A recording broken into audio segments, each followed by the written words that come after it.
En réalité, on ne sait pas exactement ce qui se passe. Par contre, ce qu'on a identifié, c'est une cible potentielle du virus à l'intérieur du nez.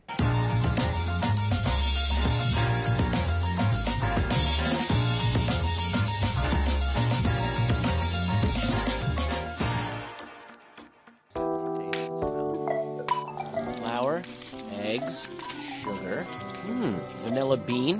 Oh, small twist of lemon. Whoa, you can smell all that? You have a gift.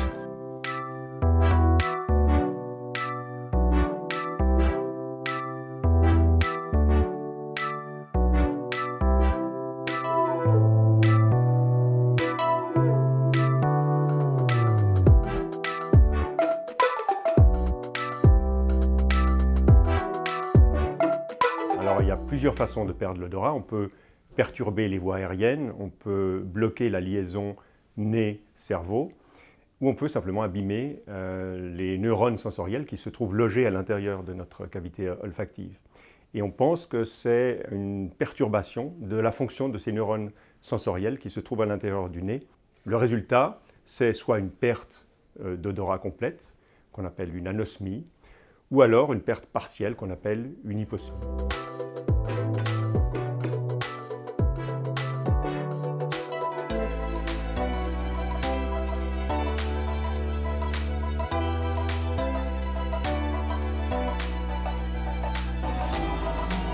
À l'interface entre les neurones sensoriels du nez et notre cerveau, il y a des petits trous dans notre crâne à travers lesquels passent les projections de nos neurones sensoriels pour rejoindre les neurones à l'intérieur du cerveau.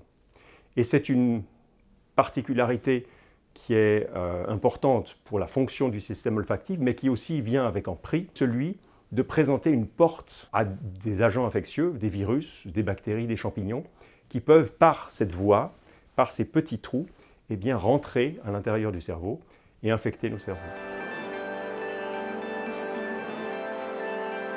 Alors, c'est une hypothèse que le SARS-CoV-2 puisse en profiter.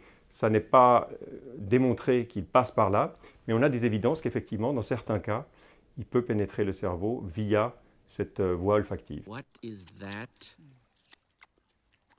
I don't really know. You don't know, and you're eating it.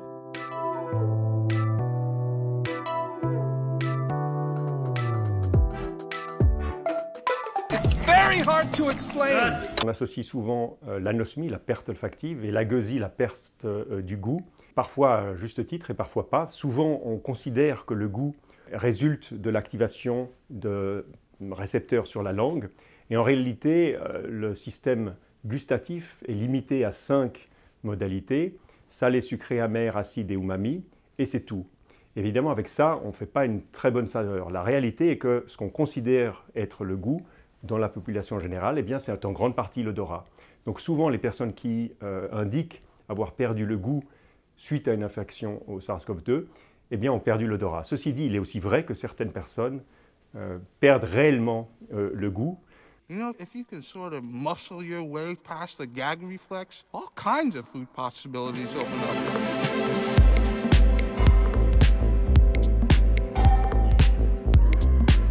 Si on perd nos neurones dans nos yeux, dans la rétine, eh bien, on ne les récupère pas parce qu'ils ne se redivisent pas. Mais le système olfactif a cet aspect extraordinaire d'être capable d'entièrement se renouveler. Et non seulement les neurones vont se diviser et se multiplier à l'intérieur du nez, mais ils vont réussir à rentrer à nouveau, projeter à l'intérieur du cerveau et à reconnecter les neurones sensoriels aux neurones qui se trouvent à l'intérieur du cerveau.